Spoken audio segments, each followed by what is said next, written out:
कांग्रेस ने आरएसएस की फंडिंग पर संगीन सवाल उठाए हैं। जी हां, कर्नाटक के वजीर और कांग्रेस लीडर प्रियंक खड़गे ने इल्जाम लगाया कि आरएसएस के पीछे बड़ा मनी लॉन्ड्रिंग रैकेट है। उन्होंने आरएसएस को आईन और कानून के दायरे में लाने का मुतालबा भी किया है। प्रियंक खड़गे ने यह बयान बेंगलुरु में एक किताब की रोनुमाई तकरीब में दिया। वो कांग्रेस सदर मल्लिकार्जुन खड़गे के बेटे हैं।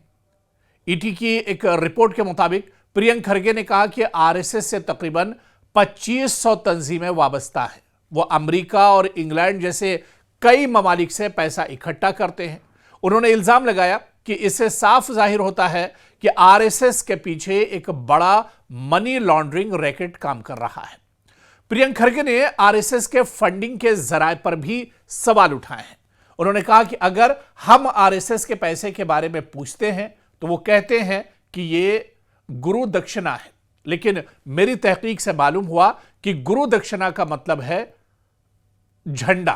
इसलिए अगर मैं कल सुबह नीला झंडा उठाकर पैसे जमा करूं तो क्या हुकूमत और आरएसएस इस तरह की बेबुनियाद बातों से बच नहीं पाएगा जब तक कि आरएसएस आईन और कानून के तहत रजिस्टर्ड नहीं हो जाता। आरएसएस टैक्स क्यों नहीं देती है, इस पर भी उन्होंने सवाल उठाया। खड़गे ने यह भी पूछा कि आरएसएस आखिर टैक्स क्यों नहीं अदा करती है।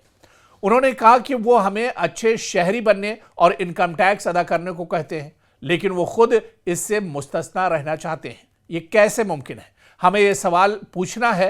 रामायण और मजहब पर तबसरा भी उन्होंने एक तरह से किया। उन्होंने कहा कि हालिया मजहबी मबाहिस को भी निशाना बनाया। उन्होंने कहा कि सियासी मकासद के लिए रामायण की तशरीहात को तोड़ मरोड़ कर पेश किया जा रहा है।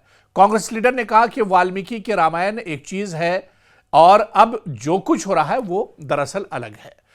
सियासतदान और मजहबी रहनुमा मजहब के बारे में अपनी मर्जी के मुताबिक बात करते हैं। कोई मजहब तशद्दुद की तालीम नहीं देता। आरएसएस के सरबराह मोहन भागवत पर तंज करते हुए उन्होंने कहा कि मोहन भागवत कहते हैं कि 1 के 3 बच्चे होने चाहिए, लेकिन वो खुद शादी नहीं करते। वो दूसरे लोगों के बच्चों की परवरिश की बात करते हैं। बीजेपी अंदरूनी और बैरूनी तौर पर मुख्तलिफ बातें कहती है और गरीब बच्चों को सड़कों पर भेजती है।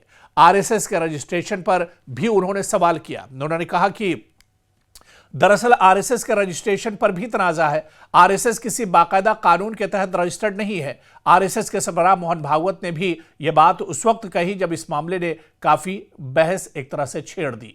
तो कुल मिलाकर कांग्रेस ने अब आरएसएस पर सवाल उठाया है और कांग्रेस के इस लीडर ने कई ऐसी बातें आरएसएस के बारे में कही है जो बुनियादी तौर पर एक तरह से आरएसएस को कहीं ना कहीं कमजोर करती है।